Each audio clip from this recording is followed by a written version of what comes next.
নতুন কিছু শিখতে পারলে মানুষ পুরাতন জিনিসটাকে ভুলে যায়, সেরকম একটা অবস্থায় আজকে আমার হয়ে গিয়েছে। আপনারা ভিডিওটা সম্পূর্ণ দেখুন, তাহলে বুঝতে পারবেন যে আমি আসলে এই কথাটা কেন বললাম। আসসালামু আলাইকুম, শখের টুকিটাকির আজকের ছোট্ট একটি মিনি ব্লগে আপনাদের সকলকে স্বাগতম। তো সবাই কেমন আছেন? যা বলছিলাম যে নতুন কিছু শিখতে পারলে মানুষ পুরাতন জিনিসটা ভুলে যায়, আর বেশি পাকনামি করতে গিয়ে আমি আজকে সেই অকাজটাই করে বসেছি। হয়েছে কি, সকাল সকাল আমি আসলে অনেক বেশি ক্ষুধা পেয়েছিল। আজকে প্রায় 11টা নাগাদ আমি শুয়েই আছি, কোনো কিছু ইচ্ছা করতেছিল না। কিন্তু তারপর ওরকম তো আর শুয়ে থাকলে হবে না, খেতে তো হবে, তাই না?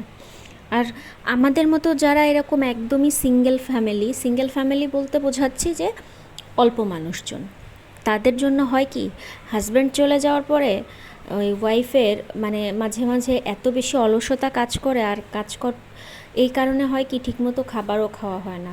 এখন মনে হয় যে যদি কেউ একটু রান্না করে দিত। তো দুজনের ফ্যামিলির জন্য আসলে আমার বাসায় বুয়া নেই, আমি কেন বুয়া রাখবো? এই জন্য আমি নিজের কাজ নিজেই করি। তা যেহেতু ক্ষুধা লেগেছিল, সেহেতু আমি কি করলাম বলুন তো, যে নতুন কিছু আর বানালাম না। ফ্রিজে গত দিনের যে খিচুড়িটা ছিল, ওটাই আমি জাস্ট একটু গরম করে নিলাম, আর খিচুড়ির সাথে ডিমটা আমি পোস্ট করে নিয়েছি। অনেকে এই ডিম পোস্টের একটা গল্প আছে। ডিম পোস্টের গল্প কি বলেন তো? আমি যখন বাবার বাড়িতে ছিলাম, আমাদের বাড়িতে হয় কি, খিচুড়ির সাথে সবসময় ডিমটা পেঁয়াজ মরিচ দিয়ে ভাজি হয়। বাট শ্বশুরবাড়ি যাওয়ার পরে দেখলাম যে পোস্ট করে ওরা। তা আস্তে আস্তে খেতে খেতে ইদানিং না আমার ওই পেঁয়াজ মরিচ ভাজির থেকে এই পোস্টটাই বেশি ভালো লাগে। তো সবসময় তো নিজের মানে হাজব্যান্ডের জন্য প্লেট সাজাই, তার সামনে সুন্দরভাবে সব কিছু উপস্থাপনের চেষ্টা করি। আজকে ভাবলাম কেন না নিজের জন্য একটু করি। নিজের জন্য কেন মেয়েরা কিছু করতে চায় না, এটা আসলে আমার মাথায় আসে না। ইভেন আমিও যে নিজের জন্য অনেক কিছু করি সেইটা না, আসলে মেয়েরা এমনই হয়।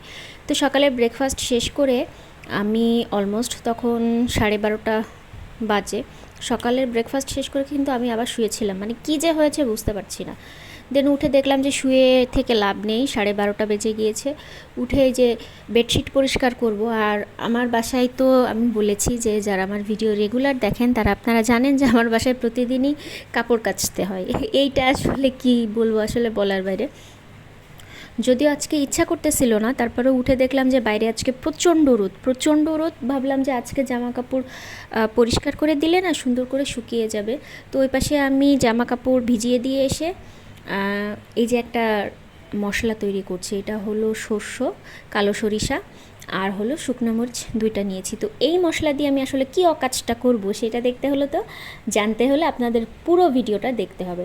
আর সাথে আমি পেঁয়াজ, কাঁচামরিচ, সামান্য রসুন আর ধনিয়া পাতা কেটে নিয়েছি, কারণ এগুলো আমার রান্নার কাজে লাগবে।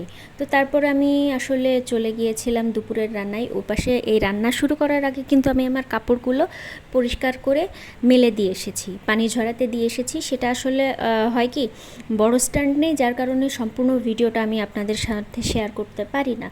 তো যা বলছিলাম যে অকাজ মেইনলি হয়েছে কি, যে আমি একটা সাউথ ইন্ডিয়ান ডিশ তৈরি করব। সাউথ ইন্ডিয়ান ডিশ হলো যে জাস্ট একটা রেসিপি, বেগুনের একটা ভর্তা। বেগুন ভর্তা তো সাধারণত কেমন হয়, আমরা বাংলাদেশে কি করি, হয় ভাতের সাথে ভর্তা দিয়ে দিই, তা না হইলে চুলায় পুড়িয়ে ভর্তা করি, আর তা না হইলে কী করি, লাস্ট অপশন কী করি বলুন তো, আচারি বেগুন করি, এরকমই ভর্তা করি। বাট এইটা একটু ডিফারেন্ট। আমি বেশ কিছুদিন আগে এই ভিডিওটা দেখেছিলাম, তো আমার কাছে মনে হলো ঠিক আছে, কেন না ডিফারেন্ট কিছু ট্রাই করি।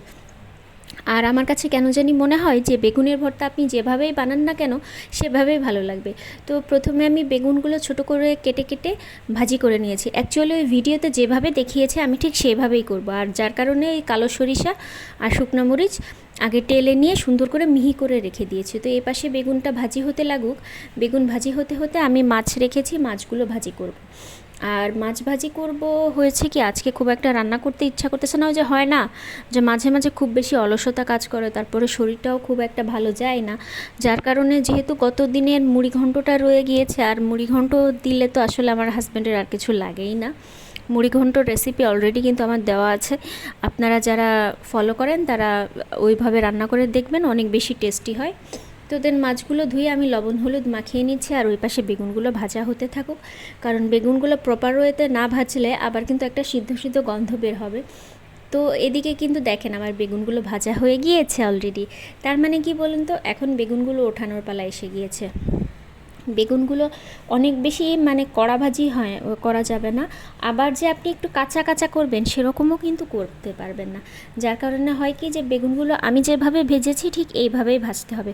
কিন্তু সবথেকে মজার বিষয় কি জানেন, আমি এই যে এই প্রসেসটা করতেছিলাম আর ভাবতেছিলাম আল্লাহ কী যে করতে যাচ্ছি, খাবার দাবার নষ্ট না হয়। আমি সিরিয়াসলি অনেক বেশি টেনশানে ছিলাম, অনেক বেশি মানে অনেক বেশি। তো বেগুন তুলে দিয়ে আমি আসলে মাছগুলো দিয়ে দিলাম, কারণ একসাথে আমি যদি একটা কাজ নিয়ে অনেকক্ষণ ধরে বসে থাকি তাহলে কি হবে বলেন, হবে না। আর আর প্যানে আমি তেলটা একবারে দিয়ে দিয়েছিলাম যাতে করে আমি বেগুন ভাজি আর মাছ ভাজি দুইটাই একসাথে করে নিতে পারি। আমার বারবার ওভাবে কোনো কাজের হ্যাসেল পোহাতে আমার সত্যিই ভালো লাগে না। আর মাছ ভাজির ক্ষেত্রে আমি সবসময় একটু সতর্কতা অবলম্বন করি, আমি ঢেকে দিই। আমি প্রচুর ভয় পাই ভাই, আমার হাত পা পুরো পুড়ে তেল ছিটে একাকার হয়ে গিয়েছে বিয়ের পর থেকে শুরু করে।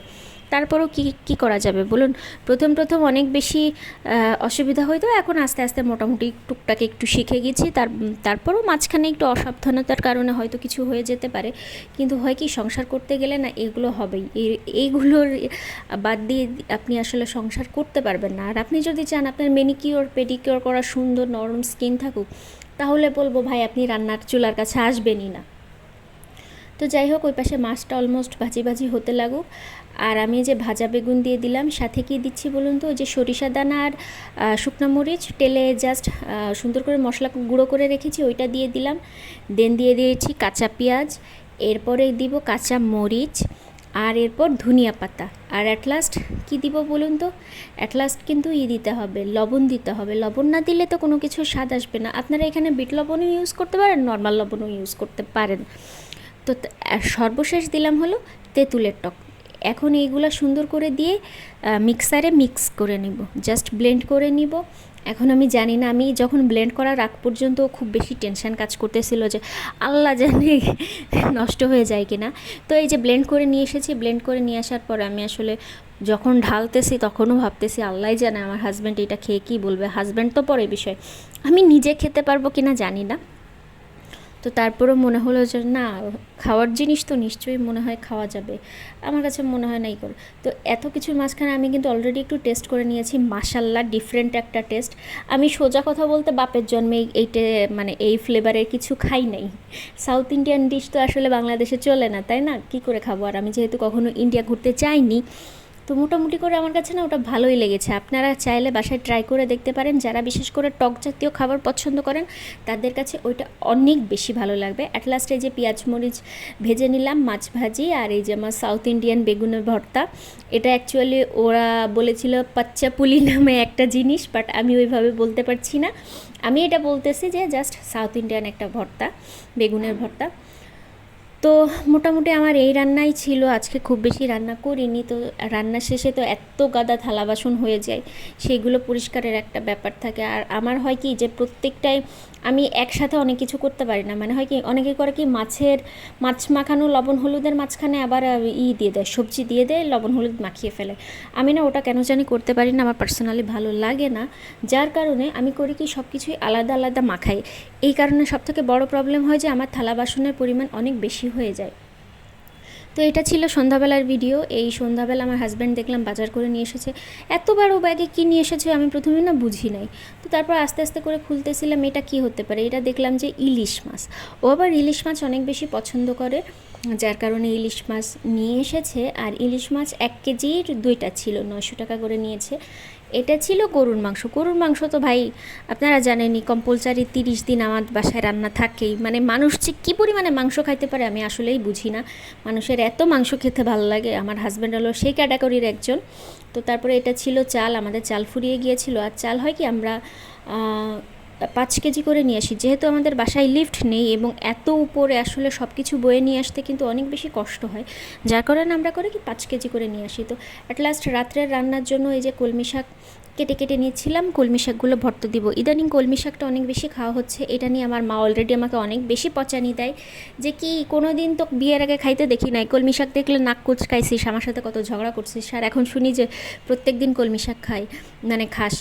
ব্যাপারটা এমন হয়েছে কি, হুট করে কেন জানি কলমি শাকের উপর ভালোবাসা বেড়ে গিয়েছে। তো হাজব্যান্ড এসে যতই আমি মাছ ভাজি করি, আমার আবার সে বায়না ধরেছে যে তাকে আবার অ্যাটলিস্ট মাছ ভেজে দিতে হবে। আর তার সবথেকে বড় গুণ কি জানেন, সে কখনো নিজে একা একা কিছু খায় না, আমাকে অবশ্যই কিছু না কিছু দিয়ে খায়। তো যেহেতু আমি অলরেডি 4 পিস রুই মাছ ভেজে নিয়েছি, সেজন্য বললো ঠিক আছে, অনেক বেশি মাছ ভাজার কোনো দরকার নাই, জাস্ট 2 পিস ইলিশ মাছ তুমি ভেজে নাও। তো মাশাল্লাহ এত ভালো ছিল এই ইলিশ মাছটা, মানে কি বলবো। আমার আব্বু আসার পরে 1 কেজি 300 গ্রামের মতো যে বড় বড় ইলিশটা ছিল, সেটাতেও কিন্তু এত স্বাদ আর এত সুঘ্রাণ ছিল না। তো অ্যাট লাস্ট দুইজনের জন্য ইলিশ মাছ দিয়ে দিলাম। তো আমার ভিডিও আজকের মতো এইটুকু। আর আপনারা কিন্তু আমার মতো এই যে সাউথ ইন্ডিয়ান বেগুন ভর্তা করতে ভুলবেন না। সবাই ভালো থাকবেন। আল্লাহ হাফেজ, আসসালামু আলাইকুম।